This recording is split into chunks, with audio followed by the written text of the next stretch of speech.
El streaming surgió como algo que iba a ser diferente, decía hacer algo nunca antes visto y prometía no cometer los mismos errores que la televisión. Facto, Pero lamentablemente la historia se repitió una vez más. En algún momento dijeron que el diario de papel iba a desaparecer por la radio, después que la radio iba a desaparecer por la televisión y ahora que esta última va a desaparecer por culpa del streaming. Pero la verdad es que nada está más alejado de la realidad que eso, porque pueden haber cambiado las formas, pero el fondo sigue siendo el mismo. Las vedettes se cambiaron por actrices horno, las publicidades a las tabacaleras se cambiaron por el negocio de las apuestas deportivas, y el contenido sensacionalista sigue siendo lo que es más visto. Es por eso que en este video vamos a ver qué cambió y qué no tanto, descubriendo que eso que parecía revolucionario y rebelde que era el streaming, en realidad está cometiendo los mismos errores por no conocer una historia que está repitiendo. Empezamos por hablar de la aparición y el crecimiento del mundo del streaming antes de que sea lo que es hoy. La plataforma Violeta fue la primera que apareció pisando fuerte,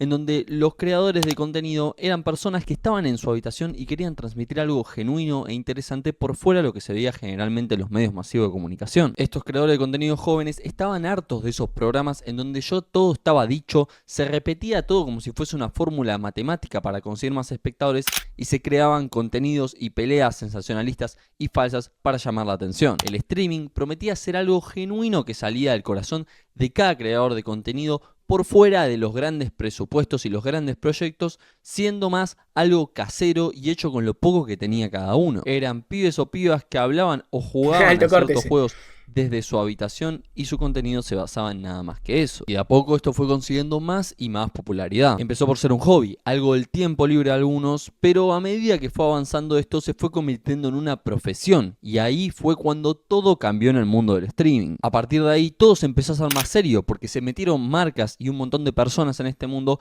que comprometían a todos a hacer las cosas de una forma mucho más formal y mucho más trabajada. Esto hizo que las personas que se reían de aquellos que querían probar suerte o querían vivir del stream empiecen a tomárselo un poco más en serio y menos a la ligera, viendo que se podía llegar a algún lugar desde ahí. Y esto a su vez hizo que también cada vez haya más creadores de contenido. Si bien todo empezó con Coscu y la Coscu Army, que fue de ahí donde empezaron a salir cada vez más fuertes streamers acá en Argentina, el verdadero boom de este mundo fue la pandemia. En ese momento todavía no llegaba a cometer los mismos errores de la televisión, sino que un montón de personas que estaban solas en sus casas empatizaban con ese otro que streameaban y se sentían conectados con ese otro que estaba ahí con su chat hablándole a las personas ahí presentes. Yo creo que en parte tomó tanta relevancia porque las personas empezaron a sentir acompañadas en un momento en el que estaban muy solas. Y bueno, no nos vamos a quedar en la pandemia, vamos a hablar del streaming que una vez que finaliza esta, sigue creciendo y profesionalizándose más. Empezaron a haber grandes eventos de streamers que juntaban un montón de espectadores, como puede ser un mundial de que no caiga el globo con el mono representando a Italia, una pelea de boxeo entre dos personas mediáticamente muy conocidas, como puede ser el Párense de Manos, y muchas otras cosas más. Todo esto llevó a lo que en un momento era hacer streams desde tu casa, hoy se convierta en algo que necesitabas de estudios y equipamiento y un presupuesto para lograr una mayor difusión. Ahí empezamos a ver el retorno a lo que es lo televisivo y empezamos a ver que empieza el streaming a tomar un poco el formato de la tele, e incluso para los que decían que estaba muerta la radio, aparecen acá en Argentina los canales de streaming que son literalmente radios con cámaras, que le podés sacar la cámara y tranquilamente es lo mismo, porque todo se sustenta en lo auditivo. Entonces lo que era diferente se terminó por convertir en una readaptación de lo que ya existía con no tantas diferencias. Y al volverse mainstream el streaming... De hecho, voy a decir algo, para mí el formato de la radio y toda esa mierda viene por el tema del déficit de atención que nos da TikTok. Se lo juro, Porque siento que a partir del déficit de atención que plantean las redes sociales y tal, siempre tenemos que estar escuchando algo o haciendo... O sea, tenemos que estar escuchando... Tenemos que hacer muchas cosas a la vez. Como que no nos podemos como concentrar en una sola actividad. Entonces, no sé, ponerle que tienen que ordenar la casa. Bueno, tengo que ordenar la casa, pero escuchando un programa, porque si no, no la puedo ordenar. Tengo que lavar los platos, bueno, tengo que lavar los platos, pero escuchando algo. Entonces, eso hizo que el streaming pumpeara también en cierto punto. Que capaz con la tele, como se enfocaba más en lo visual que en lo auditivo, era más difícil de hacer o más aburrido hacer. Entonces, para mí, ahora también los programas de streaming van de la mano con eso, ¿no? De escuchar algo mientras hacemos otra cosa. Todo empezó a pasar por ahí. Hasta la política, en donde podemos encontrar un canal de streaming como Carajo, que tiene un lineamiento libertario, o en contraposición podemos haber visto al Momo en las elecciones que se hicieron en 2023, que invitó a todos los candidatos a presidente a su stream. Todo esto, que el streaming se termine retornando en sus valores y en sus cosas a el mundo de la televisión y de la radio, hace que pasen dos cosas que no están muy buenas. Una, que la competencia es muy desmedida. Y por otro lado, que los discursos pierden democratización. Con esto me refiero a que hoy quienes tienen contrato, tienen dinero, tienen un buen estudio y tienen, muy importante, alguien a quien le puedan pagar para editar y subir desde varias cuentas TikToks y Reels para pegarse de forma inorgánica, no permite que se peguen como pasaba antes alguien que tenía de micrófono una tostadora y de cámara una guaflera. Y con la masividad y la profesionalización del mundo del streaming, vemos que esta no democratización también pasó con lo que lo diferenciaba principalmente de la tele, que son los chats en vivo. Cada vez el usuario se vuelve menos y quien más figura es quien más dinero tiene para aparecer en el superchat o para estar suscrito al canal. Y esto termina pasando, al igual que con los streamers, que algunos estén por encima de otros solo por los recursos que tienen. Volviendo a este punto que nombraba antes sobre los recursos y los streamers, pensemos en un ejemplo muy bueno que es Cocker, que es un tipo que le viene metiendo hace 5 años mínimo y pensó un montón de ideas durante ese tiempo mientras crecía progresivamente, streameando desde antes de pandemia, pero su boom no fue cuando tuvo una idea original o diferente al resto, sino cuando no había para ti que escape a aparecerte una reacción a un TikTok de él. Entonces, algo igual común en el ser humano es que no tenga que ver con el éxito, lo bueno que sea tu idea o el contenido que hagas, sino en, como dije antes, pasaba con la tele, repetir una fórmula como pasó en este caso. Probablemente es su contenido menos curado y pensado, pero al funcionar los clips y subirlos en tanta cantidad es lo que mayor difusión le termina dando. No importa si ni siquiera suelta una palabra en uno de esos videos. Todo el mundo lo termina dando me gusta o termina teniendo mucha difusión porque predomina por encima de todo el algoritmo, lo que funciona por sobre las ideas, que es algo que vamos a hablar, como un poco se mató a la creatividad en el mundo del streaming. Che, para un segundo. ¿No estás lo banqué lo que está diciendo en cierto punto. Lo banqué. Pero quiero ver cómo lo sigue desarrollando. Apretá el botón, no te cuesta nada, dale me gusta, comentá que ayudas un montón a este canal y yo te dejo sirviendo el video, pero hacé eso. Chau. Y entonces, pensando que claramente se hace desmedida la competencia entre quienes tienen todos esos recursos y quienes no, termina pasando que quienes aparecen nuevos en la escena y llaman la atención y se vuelven relevantes son los que hacen lo más llamativo, o sea, puterío. Y esto no solo implica sensualizar mujeres como pasa en los streams de Westcol, sino también ver un streamer como Santutu timbiándose toda la plata y recomendándote un link para gastar un 10%, o ver un streamer como Toto Villalba criticando a una mina entre 8 personas en vivo, que no es buen contenido, pero termina siendo lo más llamativo y lo que las personas ven simplemente porque intenta captar la atención de manera desesperada, que es lo mismo que el streaming le criticó alguna vez a la televisión. Todo terminó siendo una búsqueda desesperada de llamar la atención de la audiencia, de diferenciarse en la competencia, no haciendo algo original, sino buscando llamar más la atención que otro, y esto condenó al que no conoce su historia a repetirla. Toda esta ola igual eso pasa siempre, creo, ¿no? En YouTube pasó lo mismo. En YouTube me acuerdo que había como una época muy friendly y después salió en 2017, 2016, 2018, por esa época, tipo de clickbait, tipo en plan, no sé, haciendo lo más loco posible con tal de resaltar sobre el resto. Antes era tipo en plan un gameplay de Call of Duty Black Ops 2 con una miniatura recogida y después tipo en 2016 cuando se profesionaliza, bueno, tengo que llamar más atención que el resto, entonces los tengo que pisar de alguna manera. Vamos a llamar atención con lo máximo que pueda. Y ahora literalmente el máximo exponedor de todo eso es MrBeast, amigo. Que es en plan, tengo que chocar un Lamborghini contra una pared porque si no, no me ven los videos.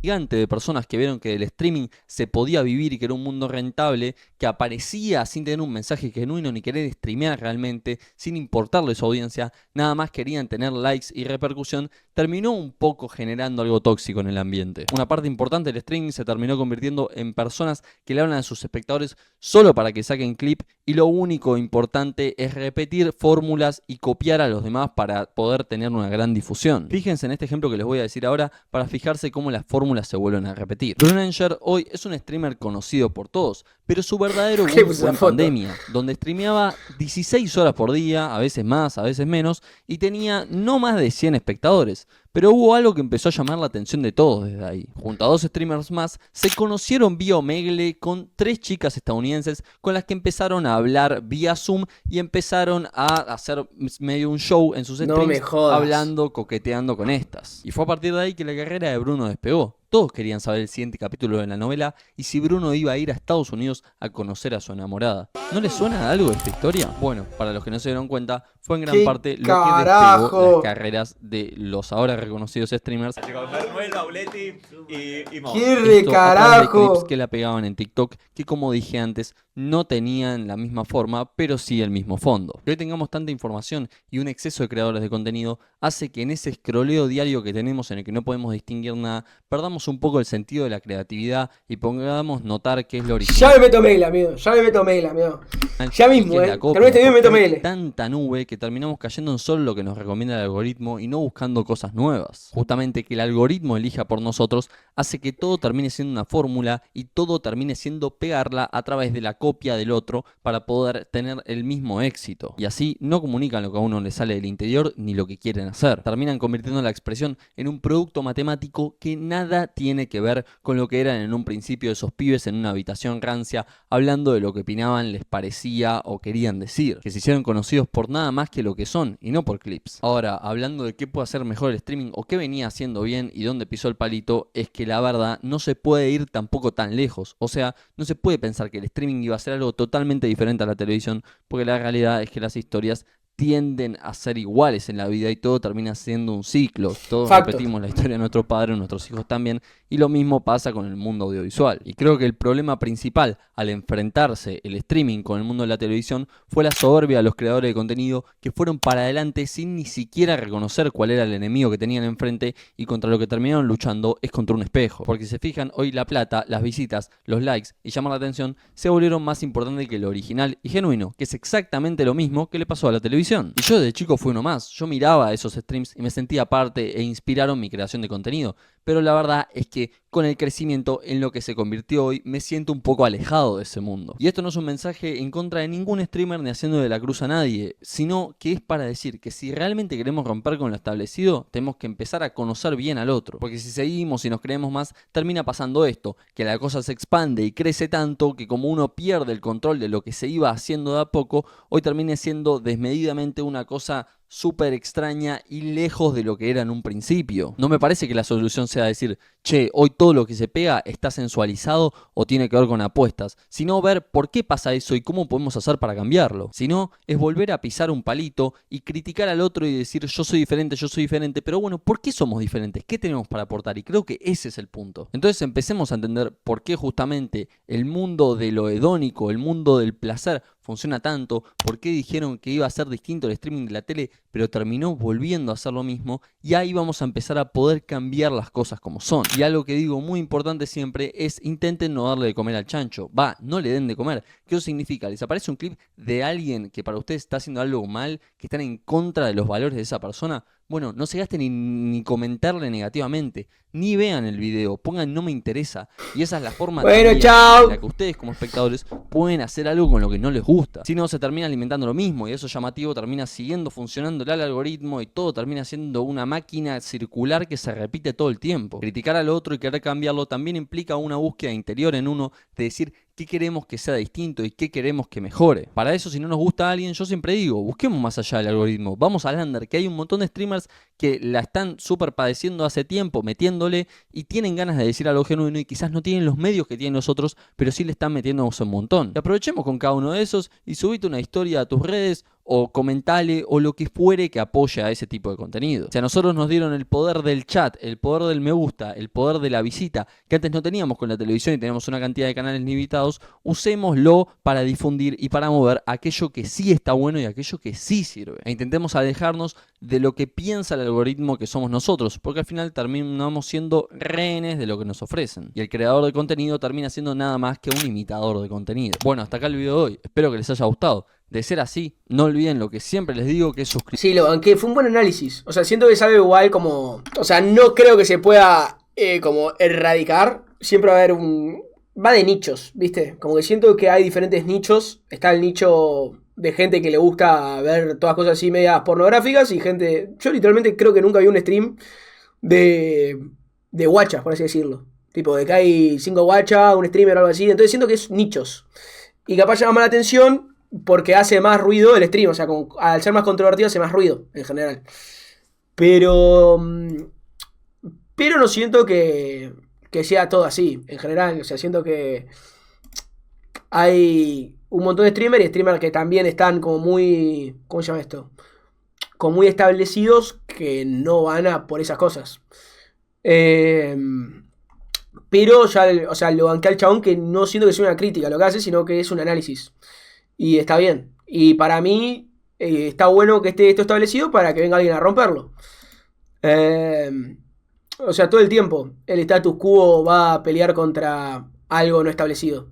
Y después eso no establecido va a subir para arriba y va a ser criticado.